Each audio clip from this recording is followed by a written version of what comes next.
Canada's British Columbia. What we notice here first is the trees. An immense forest.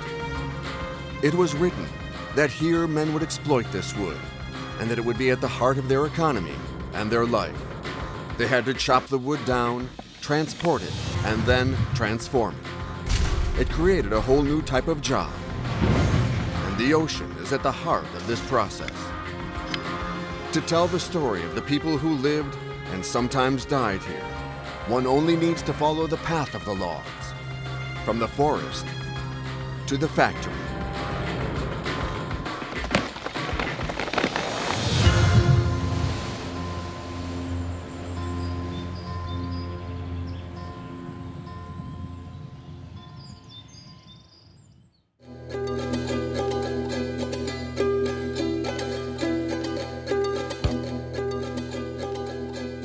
This story begins in the Quatsino Sound, to the north of Vancouver Island. A journey that takes 45 minutes, and one of silence. A story of the forest and of the sea, and one which tells the history of British Columbia. Well, it takes a lot of nerve and confidence, and if you're gonna sign up for it, you better be willing to eat it, sleep it, and drink it. Because if you don't, take it serious, it will take you. A dozen men are aboard the boat. They find themselves in such a place that they dare not tell their wives that they came. You could say that Kirk grew up here.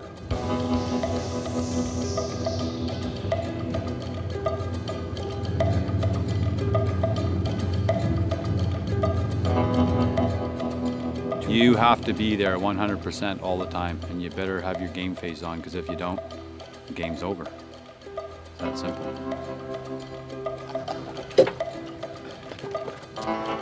Kirk is a lumberjack and supervisor at Mahata River, where the forests are known to be very dangerous. For us, this is a very foreign world. So you got a bear? I did. What, a 3-year-old? Todd was saying this morning, his last day he got home, seen a big grizzly in his lawn. Yeah, there was a grizzly in High Creek. There's a grizzly. Yeah, I know. They said they've been moving over, right? Yeah, we got those ones in Hard. A supervisor at Mahata River ensures that things run smoothly, or at least as smoothly as things can possibly go. Kirk is in charge of appointing men to the different cutting areas. There's probably going to be some hazards in there. Probably just what I got written here. Let's see. Jackpots, heavy leaners, loaded limb tide, loaded blowdown, slippery soils, check footing, possible overhead debris, block prone to very high winds. Take caution with all the above. Contact supervisor if cannot be safely managed. Plan will be put in place to safely manage. And sign that. How far do we before we reach the block? This is a new cutting zone.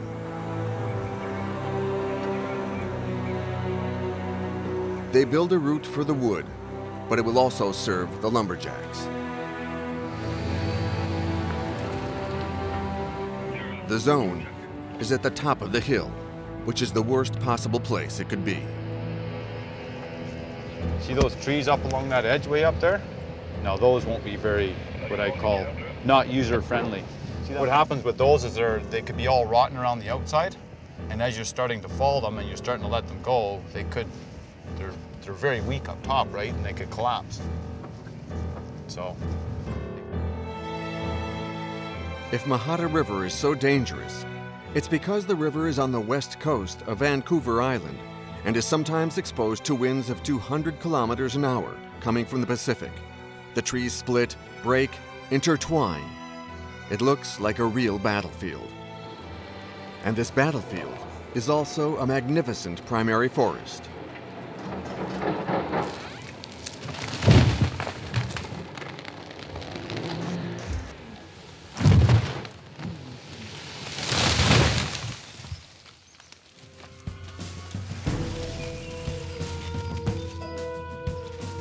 We cut guys like this on a fairly regular basis.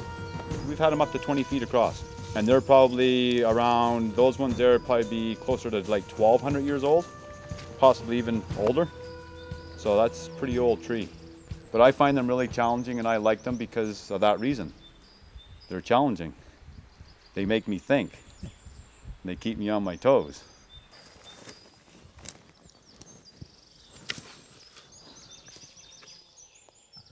Okay, so this tree is gonna go that way. This tree is probably about 400 years old. Might be a little less, a little more. It's been around for a while. It's older than me. That's why I'm getting rid of these trees, make an opening so we got a place to lay this guy in there. To chop down this spruce, Kirk clears the area. Every action has a consequence, and there is no place for fallback, unexpected happenings, or misjudging a situation. You don't want trees hooking into other trees. It's okay if you're far enough away. But if you're too close, the top will break off as the tree's catching it and it bends over, the one that's not cut, bends over and then it slips through. The other tree goes and that one comes back, top breaks off or limb comes out. Guess where you're standing? Bullseye. I don't like being bullseye.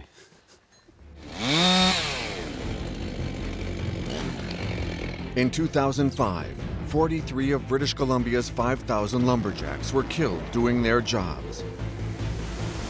And just last year, there were 2 fatalities at Mahata River. You know, I would say any faller in his career has probably had situations where it probably wasn't good and thought maybe he got lucky, or maybe he just made that last little move at the last second and got out of the way of harm's way and managed to live. Yeah, I can think of a few times in my career that I should have been squashed like a bug, but I didn't.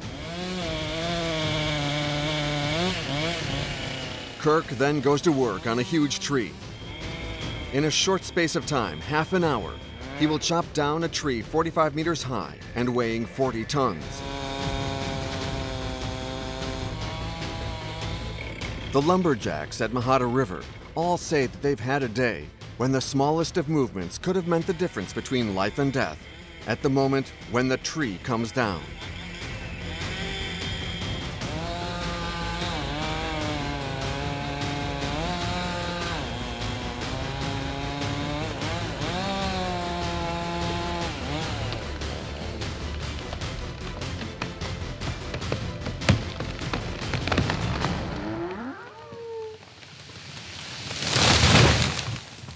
The spruce is down.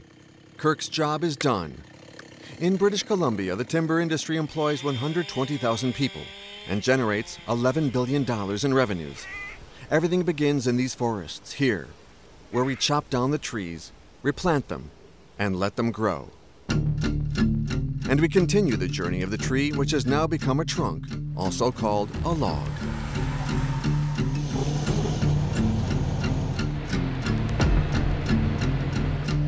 A log which we have brought down the mountain. We bring it carefully down to the sea. Hey, Leo, wasn't expecting a truck back.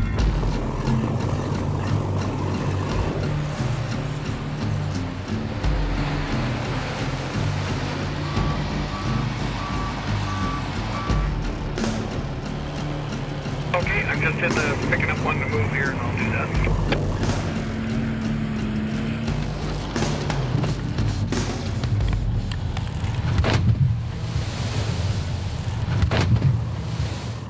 Once they're in the water, men like John take charge. First, they sort. Then they lay out and organize the logs. They are the raft builders. You know, different logging companies, and then it goes to various mills. It's towed down island to various mills like Campbell River, Nanaimo, Vancouver. It's cheaper to boom it up and tow it here than it is to truck all this wood here. They can move larger amounts of wood at once more cheaply. That's why we boom it all up. Only in British Columbia do they transport wood in this fashion. There are also huge boats, but the rafts are still the norm. This is where Andy comes into play.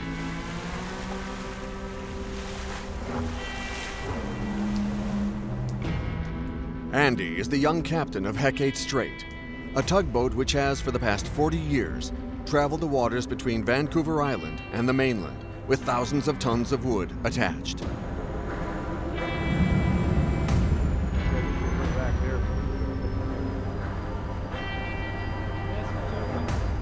There are 5 men on board Hecate Strait. Grayson is just starting out. John is a seasoned open sea fisherman. And Dennis has always lived this way.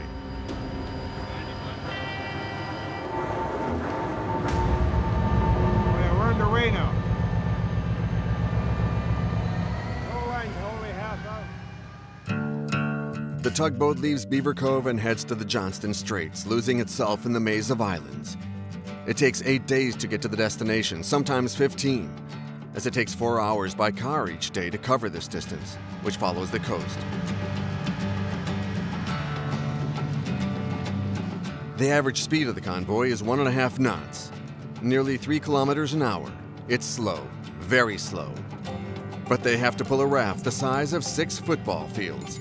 25 could mean up to 30,000 tons of wood, almost a kilometer in length. Pulling a raft is just like pulling an iceberg. There is much more below the water than above. Known as a boom, the concept is simple. A frame holding logs. In the middle, the logs are tied to bundles which float. So traveling forward without losing anything is no mean feat, considering that just because things are moving slowly doesn't mean there are no problems. See everything interesting? Canada, 1600. John, right, Sunday, wind northwest 1525 knots, increase in northwest 2535 in the afternoon. Monday, wind northwest 2535 knots. Tuesday, wind northwest 2535. Shit. Northwest 2030. West Coast Vancouver on the north. Yeah, there's a little bit coming, but I think we'll be in by then. Some wind coming up, but I think we'll be inside by then. We won't have to worry about it. Well, you know, if it gets pretty ugly, you know, 20 and over, that's when it starts getting ugly. And, you know, you can tow in it, but you'll be taking a ride. 35 knots, that's you don't really want to be towing in that. It's gonna be pretty ugly. When you're hauling 30,000 tons behind you, nothing happens fast. So you have the time to enjoy the countryside and to think about alternatives. But there is only one, and that is to get home. But there is a place in Johnston Strait where it's not so easy. Some rough seas in this area all along here. And if it gets too rough, we don't want to be out in it, but if we're down here, there's nowhere we can really hide. We just have to go with it. And with the wind and the current pushing on us, it's going to want to push us past and down. So we're going to have to fight it across, or it can push us onto Fanny Island, which we don't want to do because we will break our log tow if we hit that.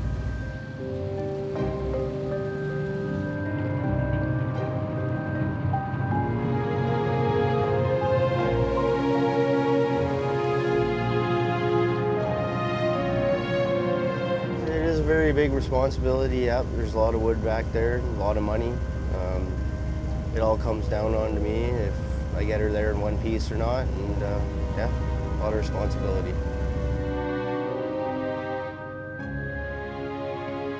The next day, Andy starts on the famous passage. Conditions look better than expected. Everything looks good. Well, almost everything. Andy, this is the log outside or a bundle there on the port. I see some. Is there the log outside there on the port side, or is it bundle floating? Oh yeah. Holy Christ. Oh, we're losing bundles.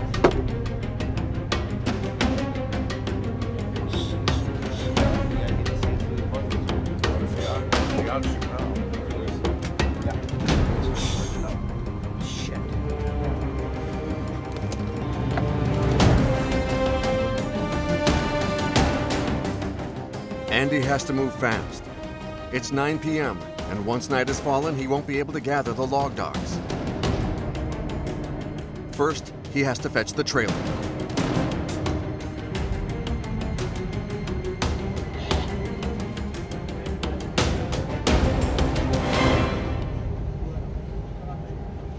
Just got to get some ropes ready and tie everything in. And if I, yeah. The only thing is this wind pushing us down there so far, right? And I'll give you an update on the traffic for the next. I don't know how that happened. There will be 2 southbound cruise ships. It's not that rough. Weird. Andy lets the raft drift in the strait. He chases down the log bundles separated from the raft. The wind has come up again, and time is of the essence. When you're captain of a ship, it's never good to lose some of your cargo. John, who is the most experienced of the crew, jumps onto a lost bundle.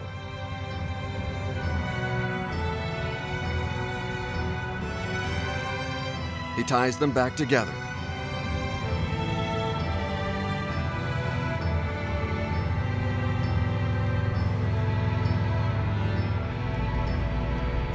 Just chuck them that off there and then grab a long rope and then just run it through both bundles again and tie it off to the boom.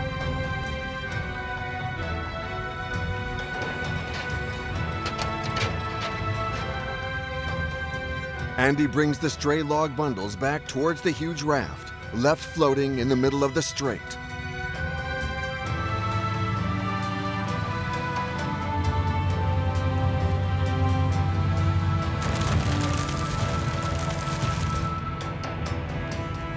Some of the logs are damaged, but that's something to worry about later. For now, the logs just need to be attached. It's not the time nor the place to make it look good, but rather just to make sure it holds, so they can get out of here as quickly as possible. Even if you just tie it to the head end there, it'll be fine. No, it ain't good. It's pushing me down so far. Hey, John, go under that way and up to that ring up there.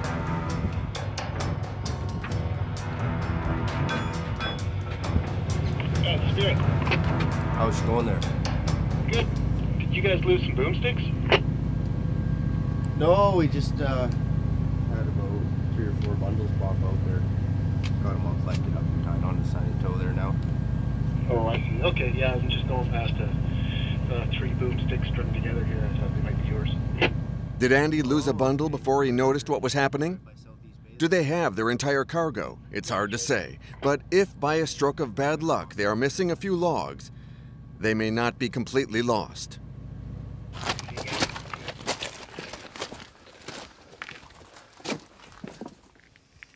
Yeah, that looks good. It's probably going to be low float. You can see the green on it. It's a hemlock. We'll see how it floats when it gets in the water. That one's a hunk of junk. And this one, a small hemlock. Hopefully it floats okay. We'll pull them off.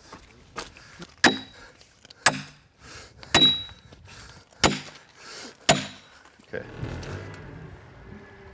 All right, hang on.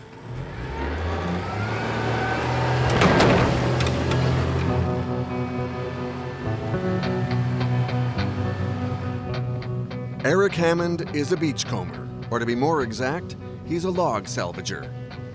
He earns a living collecting the logs that have been washed up on the bank. He then sells them off. He's kind of a scrap dealer of the waters, always ready to replenish his stock of wood, which he keeps safely tied up.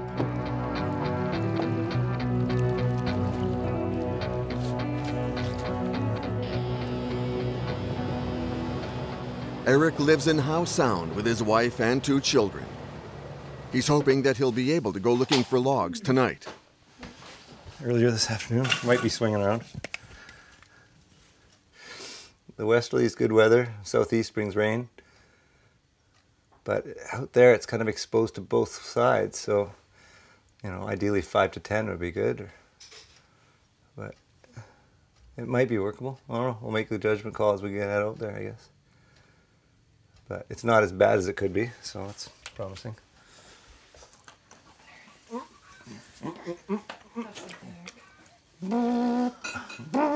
Sometimes are you worried when it goes out? Oh, well. We make jokes. Yeah. Yeah.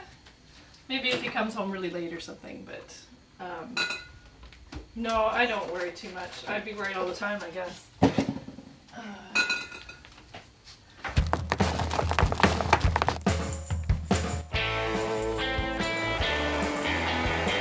The conditions are just right, and Eric doesn't waste any time. When you're a beachcomber, you have to be ready to take off quickly.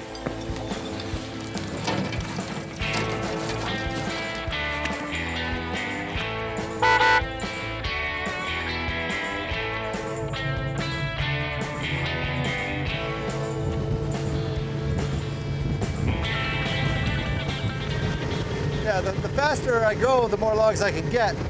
If they're really good logs, it's more incentive to work on a lower tide. But yeah, I'd like to have as much time as I could. If I had a full tide all day, I'd be working all day. Speed is efficiency. Yeah. Very quickly, he finds some logs. He's good, or maybe just lucky. He's here. This is good. These are boomsticks. These are the logs that go around the booms. They're actually worth a little bit. So, okay, that's good. It's almost certainly damaged. The wood has broken off its raft and ended up here. 90% of the wood that litters the shores here are logs lost by the industry. Eric only looks for the best logs and searches high and low along the coast, including on people's doorsteps. Seems most of the time they're unhappy about it. That guy was quite friendly, so that made it easy.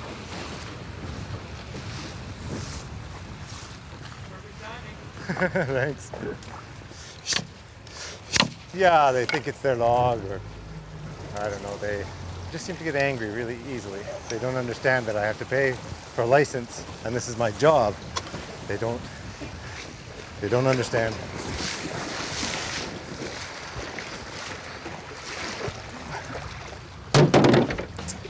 It's a demanding job. Firstly, very physically demanding. And everything has to be done at high speed. Eric only has a few hours to gather up as much wood as he can.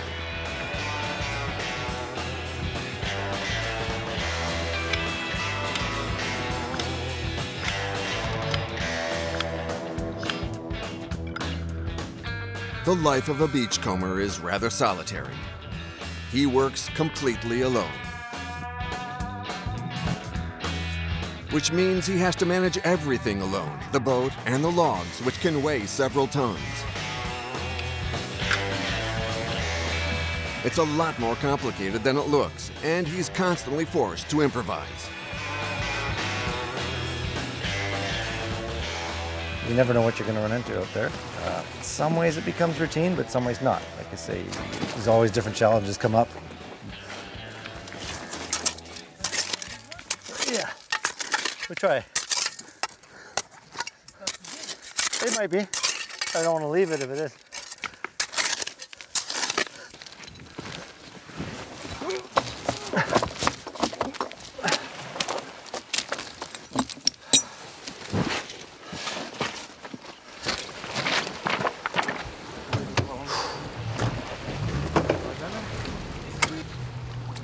Don't stand there. If the rope breaks, yeah.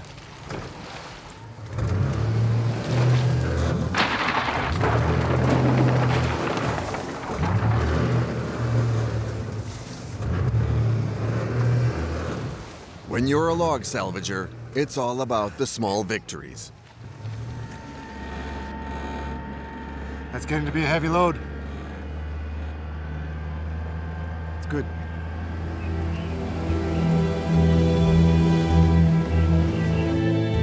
Tonight, the haul's been a good one. But that's not always the case, even if beachcombers are becoming a rare species. The competition isn't so fierce anymore, and people aren't, I don't know, it's, maybe people have changed too, I don't know, it's not, There's not the fierceness to it. Maybe because there isn't the money behind it. Money makes people do funny things, so maybe that's it. Maybe since we don't get paid as much, you just don't have the incentive to get out there sooner and faster.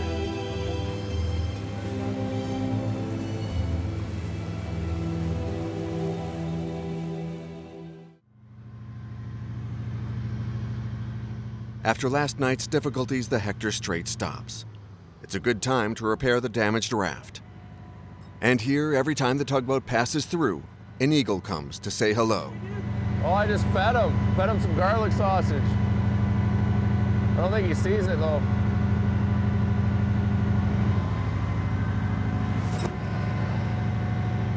About a half a mile back, he'll come and land on the tow, and then right here at the water hole, he seems to be here every time. It must be his home. But he comes and hangs out. And so what we're gonna do is just push all the wood back, tighten it up. Then we'll bring all that other stuff and put it back in. That's what you have to do every time before you go to the rapids? No, just because these bundles popped out in that weather we had the other day. So, it doesn't really happen too often, but every once in a while it'll happen. They take advantage of the time to repair the raft and make it more secure. They'll soon have to face the strong currents of the Narrows, which is always a delicate place to maneuver through, and they need to be ready. I can't fucking pull this up, man.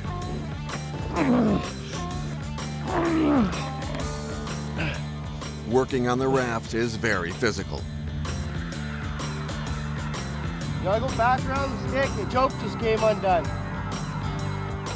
Andy helps them. He pushes hundreds of tons of wood with the tugboat, while his men are balancing on top of the raft. This requires a certain amount of finesse.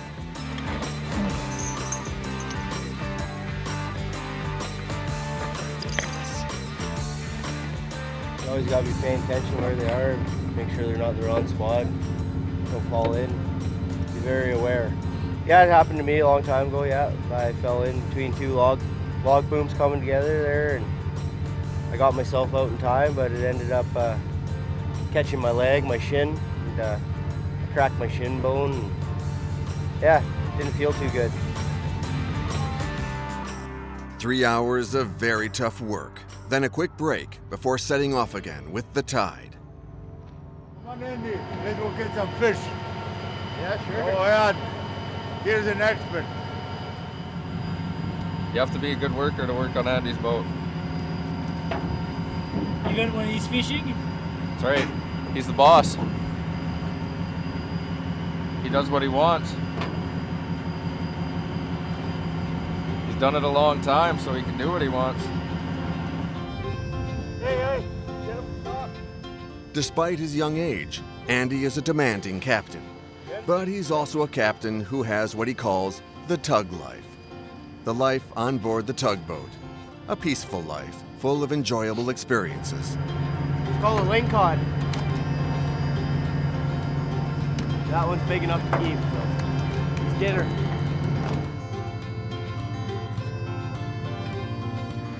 The Hecate Straits continues its journey. Soon, a small tugboat joins them. It's a boat that will stay with them in order to help the journey across the Seymour Passage, also known as the Narrows, where only the most experienced captain dares to go with this big a cargo. Hey there, Bill. Yeah, go ahead, Andy. Yeah, that was a pretty smooth shot there. Everything went good, eh? Yeah, it's not something anybody can just come do. Like, Andy's probably been doing this for probably about a good 10 years now. Ever since I started coming out working here, I actually started working with him. Yeah. So yeah, there's a lot of stuff you need to know. Like right now, all the snow and stuff's melting off of the top of the mountains, so we got fresh water coming out of all the inlets and stuff, so it messes with the tides in certain spots. So you got to know when that's how it's going to mess you out.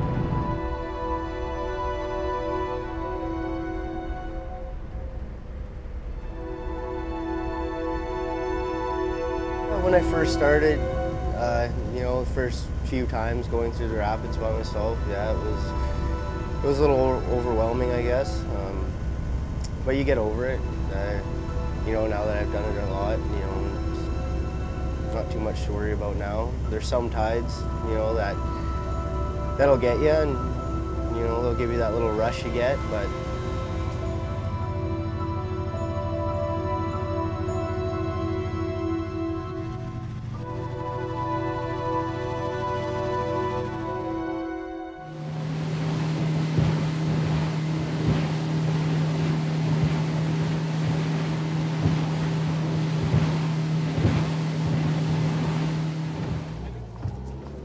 in Howe Sound, Eric the Beachcomber has a visitor.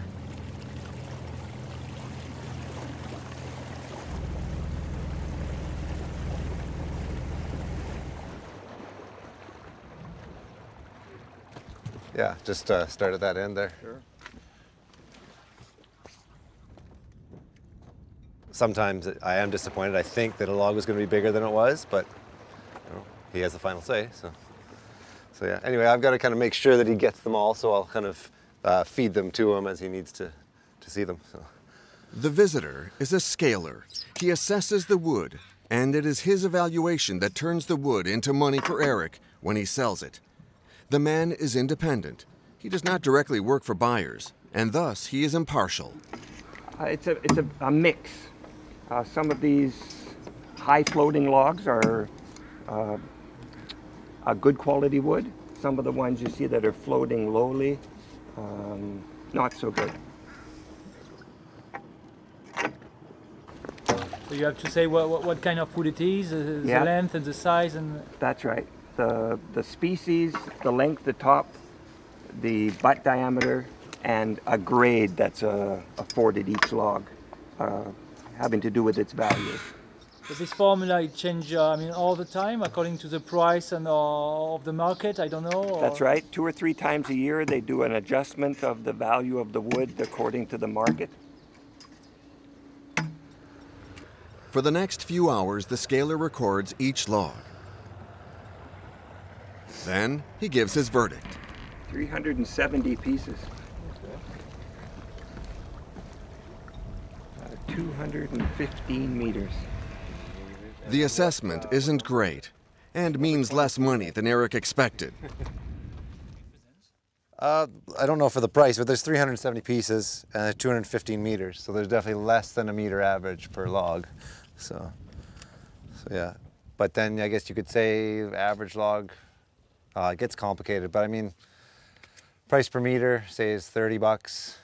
So to me, it's the beachcombers are the ones that are out there doing the hard work, trying to keep our waters clear, and there's just not as much compensation as they should receive for that kind of work.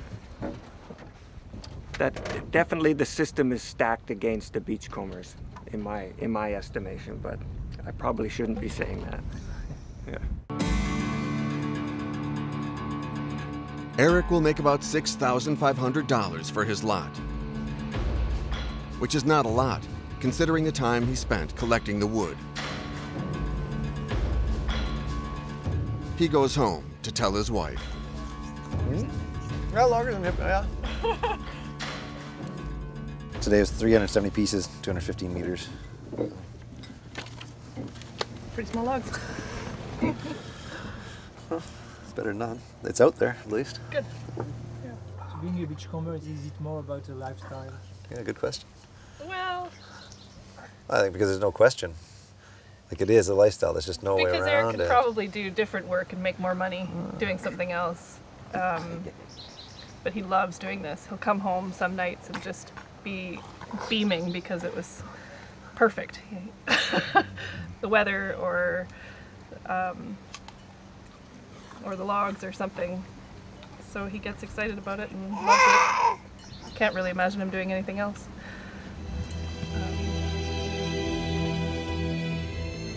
We often hear about the call of the sea, an irresistible urge to go to sea. For Eric, it's clear that he feels the call of the beachcomber, a need to hunt for logs.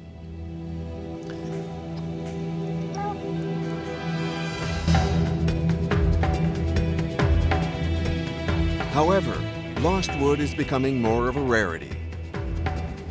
Fewer forest areas are being chopped down, and technological innovation means that there are fewer logs lost at sea. Rafts are more solid and better designed. Things are also changing in Howe Sound, which was once known as the beachcombing mecca of British Columbia. Definitely higher end. It's very expensive. There used to be a lot of cottages along here, but they've all been bought up and giant mansions put in their place. It seems to me that an attitude comes with it. I hate to say it. That's what I've run into so far. For example, just to get an idea, what is the kind of price of this kind of house over here? Oh man. Easily $1 million easy, easy. Yeah. I'm never gonna buy it, so I don't need to know.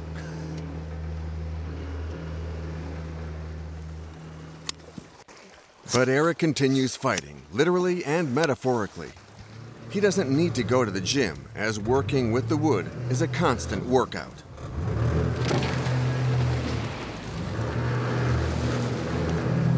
You bastard!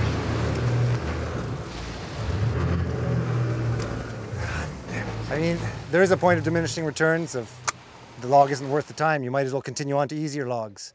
That's just something you have to make that judgment call at the time and just give up. Or if you are stubborn, sometimes you just keep working on it and don't let the log win. Depends how I'm feeling. Eric's a rare breed of beachcomber, as he continues to earn his living the same way his father and grandfather did before him. But the way things are going, he's becoming more and more comparable to the last of the Mohicans. If the job goes away, we'll see if I stay sane.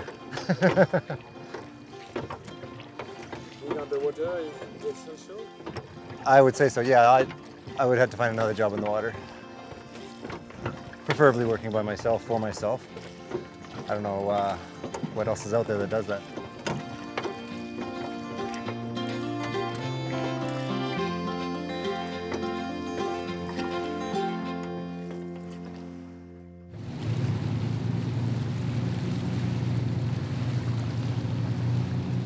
The Hecate Strait arrives in the infamous Narrows, a dreaded route.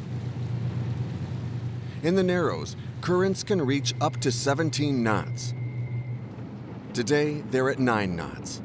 That might not seem like a lot, but imagine hauling 30,000 tons around, moving along arduously at 3 kilometers an hour, and your journey is disturbed by the turbulent eddies, which move 6 times faster than you. Yeah, usually. Calms the nerves a little bit, I guess. The Johnston Strait begins to narrow. Huge masses of water are concentrated here due to the effects of the tides. With this cargo, Andy has to work with the currents to maneuver and avoid disaster. Go into the bitter end there.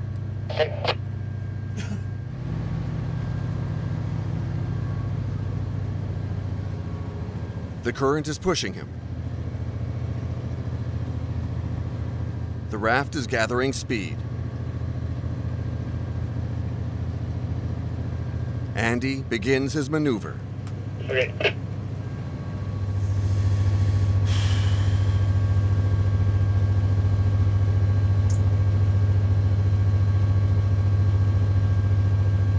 It's being a bitchy tide.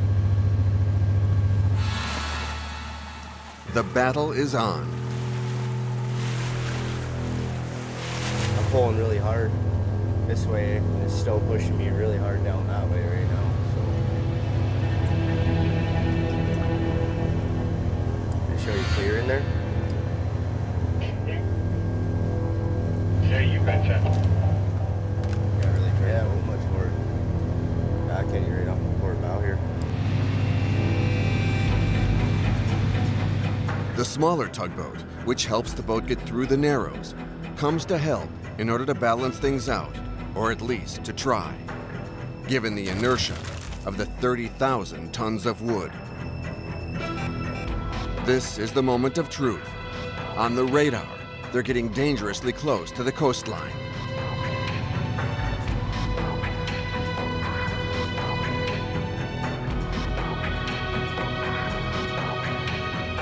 Andy is worried. the raft keeps on drifting.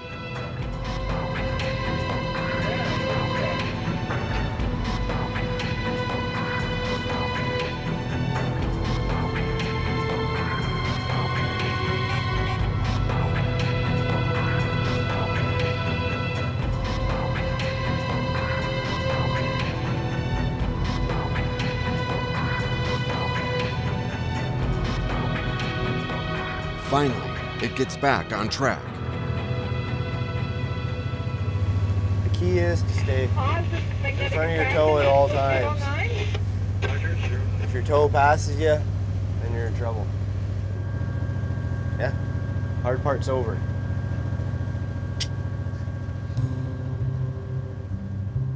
Andy and the Hecate Straits only have to follow the rest of their route. From here on out, it's plain sailing to their destination, the sawmill.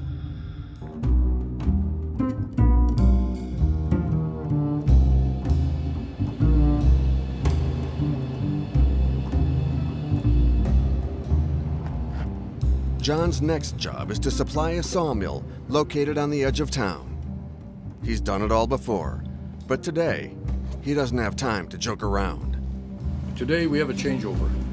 That means one customer's cut is finished, we start a new one. We're a little bit behind.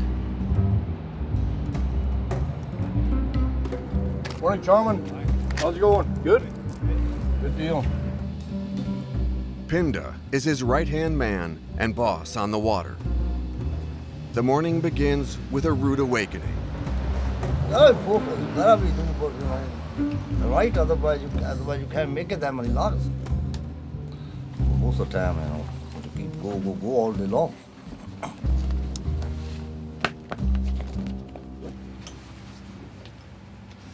We sorted out the tags. There's 10 and 15, 10 and 5, 15.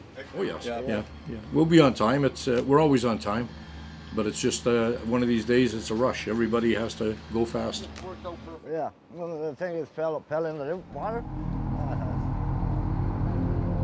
6:30 a.m. Pinda and John get back on board their funny little boats.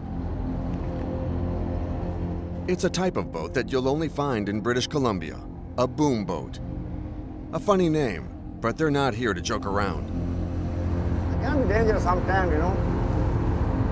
Make sure, you know, we watch each other, what we're doing, and that's all about it.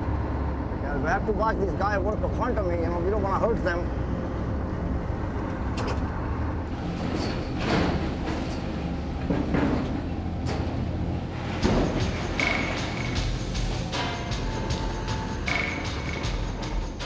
The race against the clock begins. They only have a few hours to collect, sort, select, and calibrate all the wood which is gathering in the Fraser River at the foot of the sawmill. Just a few hours to supply the factory and free up the zone for the next load, which is about to arrive.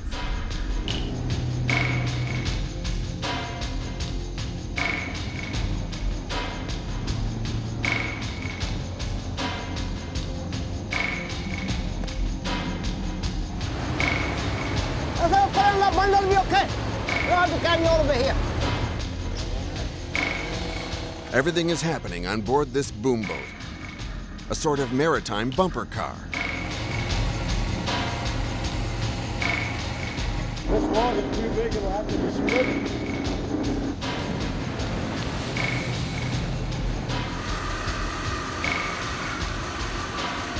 We also have to watch we don't get the logs running into the splitter saw.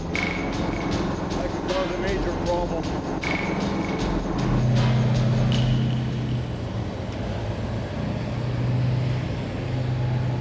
Let's have a look at the wire.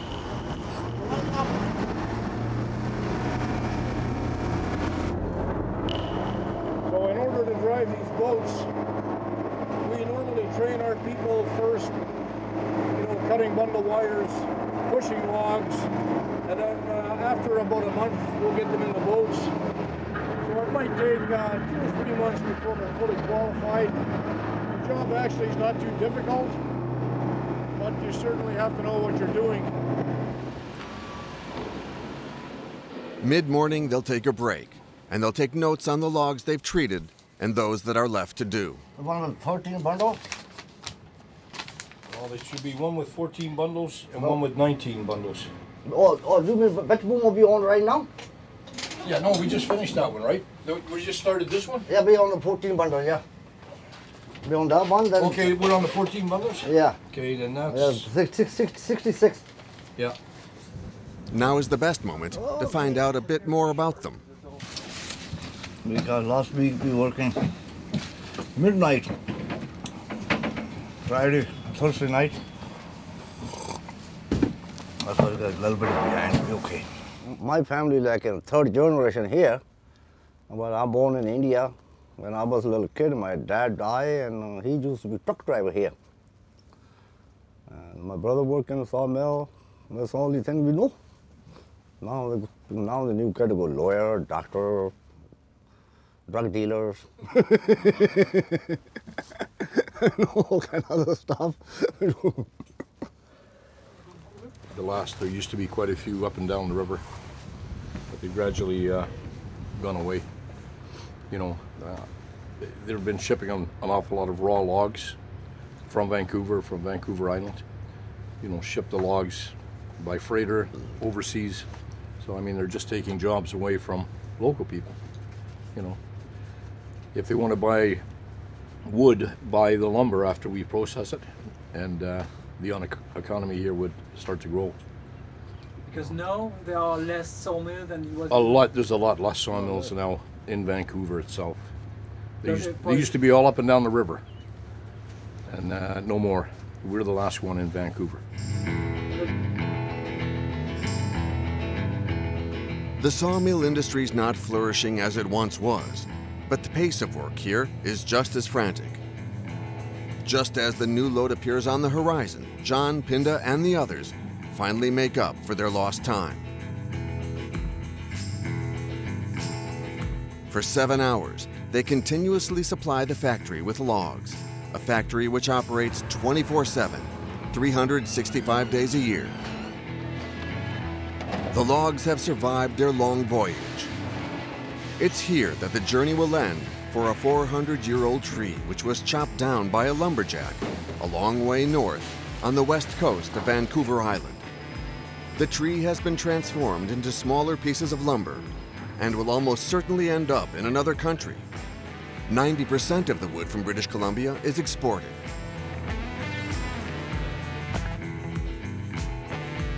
And during this time, Eric collects the logs which have washed up on the shore during their journey up the river. Who knows how much longer he can keep on making a living like this, but it's sure that he'll continue as long as possible in a job that he loves.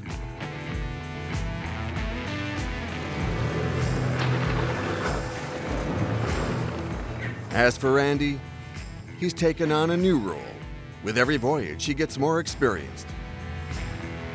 The Johnston Strait is his kingdom. In the north of Vancouver Island, Kirk chops down trees in the great forest of Mahata River. The trees are felled and carried down the mountain to rejoin the river. This is the eternal cycle of British Columbia.